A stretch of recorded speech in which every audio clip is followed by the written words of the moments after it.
Today I told you we're talking about marriage. So I want to tell you a story. Maybe you're familiar with the light bulb. If you happen to be watching this on our YouTube channel instead of listening to it on the podcast, you'll see there's a lot of light.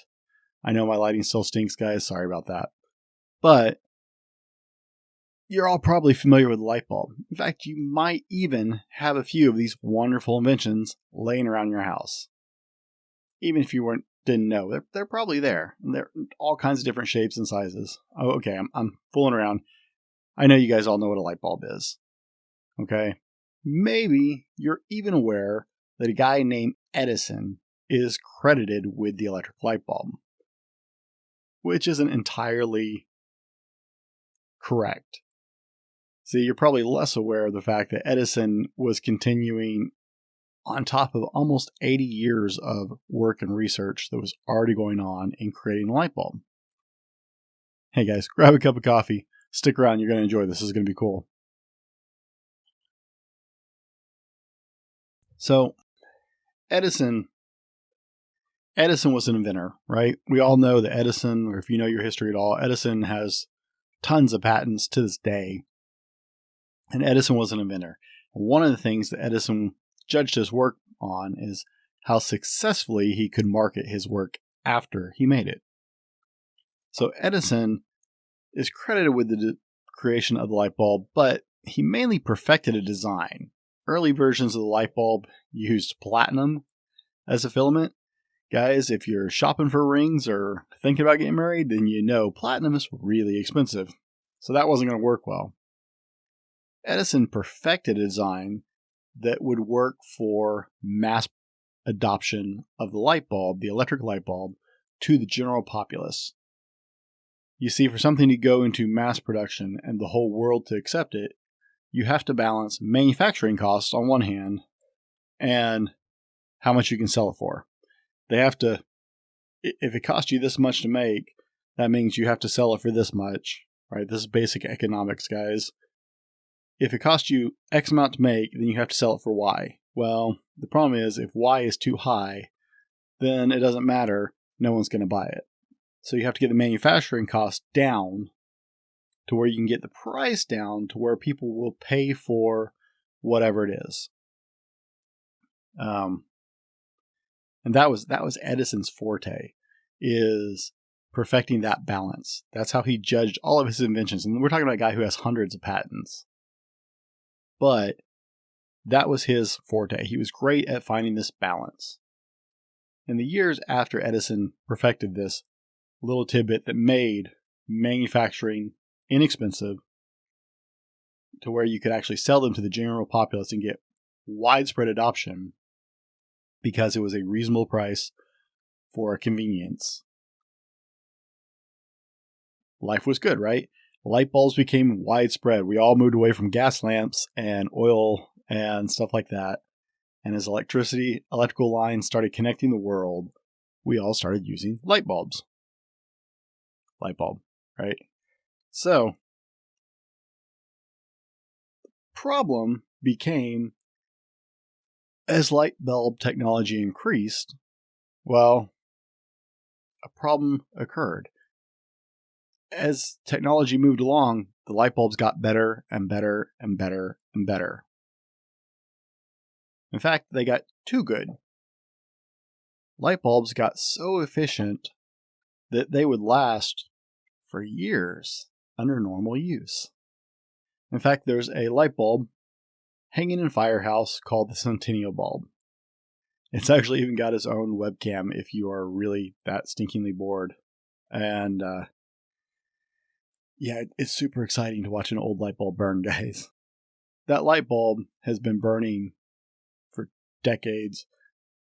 I want to say, and it's called the Centennial bulb, so I'm going to say over 100 years, but I don't have that fact sheet in front of me, so I'm not going to say that. But guys, you can check it out. It's called the Centennial bulb. They turned it on, I want to say, pre-1900, and it's been burning ever since. Light bulbs were efficient. Can you imagine not having to change your stupid light bulb all the time? Oh my goodness, what a headache. All right, if you're a homeowner, or even if you just rent a place, you know exactly what we're talking about here, right? We go through so many light bulbs at my house. Well, it wasn't an accident, guys. The problem was they got so good and efficient at burning that the profits started draining.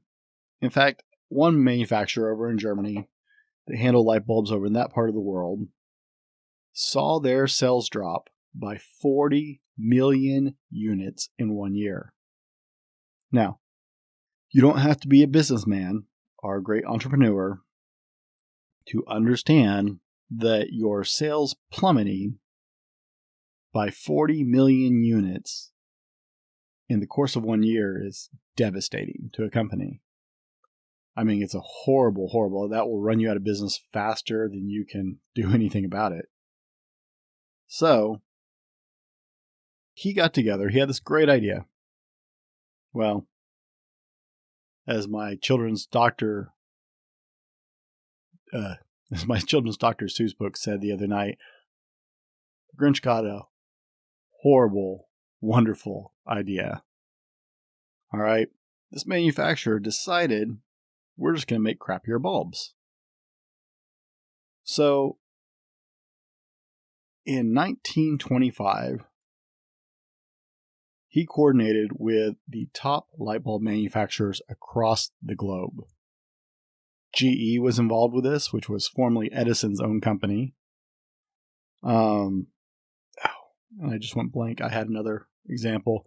One of the other big light bulb manufacturers that you would actually know here, at least in the States, coordinated with it. They actually had about 6 or 7 of the top light bulb manufacturers in the world come together and create the first cartel in history.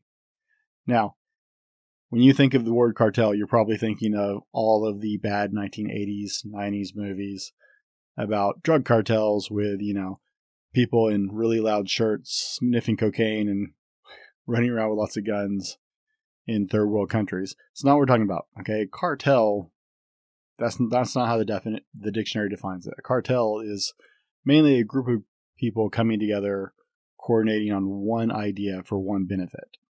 Okay, and that's a loose translation. Go look it up yourself. Now, I'm not going to put a link anywhere for it. Just go look it up, man. You got a dictionary, you got a computer, figure it out. But a cartel is not stuck. Drugs is not the only thing. This was actually the first cartel in history. It was called the Phoebus Cartel.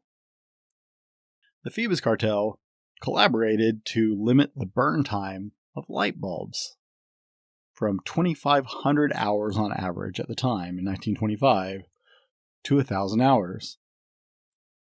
This is huge, guys. They went backwards. In fact, they started investing massive money with their engineers to undo years of progress in light bulb manufacturing to make light bulbs last a shorter amount of time, thus creating a higher demand for light bulbs where people had to buy them more often because the lifetime was shorter. And of course, that wasn't good enough, so they raised the prices on them at the same time. It was kind of like just a double whammy. It was huge. So they raised the prices and lowered the amount of time these light bulbs burned. This made everybody involved much, much richer. Sales went through the roof in a matter of a year and a half. Sales globally more than quadrupled. And no one noticed this was happening. Everybody didn't think twice about it. It's a light bulb. It's cheap, right? We throw them out. No big deal. No one actually paid attention. And they got away with it for years. In fact, the Phoebus Cartel was only shut down by World War II. Unfortunately for them, it was very hard to coordinate an international cartel when your countries are at war with each other.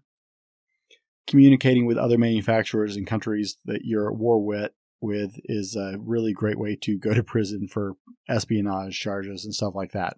So the Phoebus Cartel saw an end to its existence because of World War II. But as it was coming along, other manufacturers, smaller groups who were not part of the cartel, started producing light bulbs that burned longer for cheaper, and this was also the other half of what undid this group. Now, this is it's a process that is known as planned obsolescence. If you're not familiar with that term, I actually did write this definition down here, so forgive me for reading if you're watching this. In economics and industrial design, planned obsolescence is a policy of planning or designing a product with an artificially limited useful life or a purposely frail design so that it becomes obsolete after a certain predetermined period of time upon which its decrementally function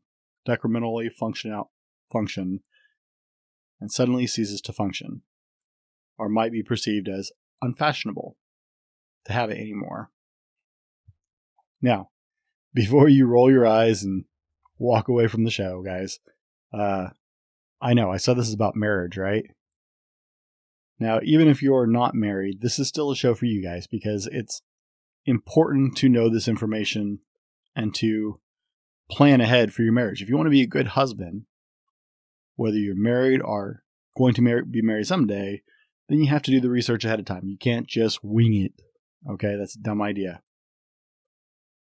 But some people you're asking, how does planned obsolescence have to do with relationships and marriage? Well, let me introduce you to a concept that is actually destroying marriages around the world, and that is the idea of planned obsolescence. Let me explain. Starting a marriage with the idea of divorce being okay as an option if things get rough. What's happening, guys? My name is Brent and I am the Fallible Man. This has been a clip from one of our podcasts. Hey, if you enjoyed the clip, go over to our YouTube channel and check out the full video podcast available exclusively on YouTube. And if you're more of an audio guy, hey, our podcast is on Apple Podcasts, Spotify, TuneIn, and I think pretty much everywhere else you want to listen. Thanks for hanging out with us, and I hope you enjoyed the clip.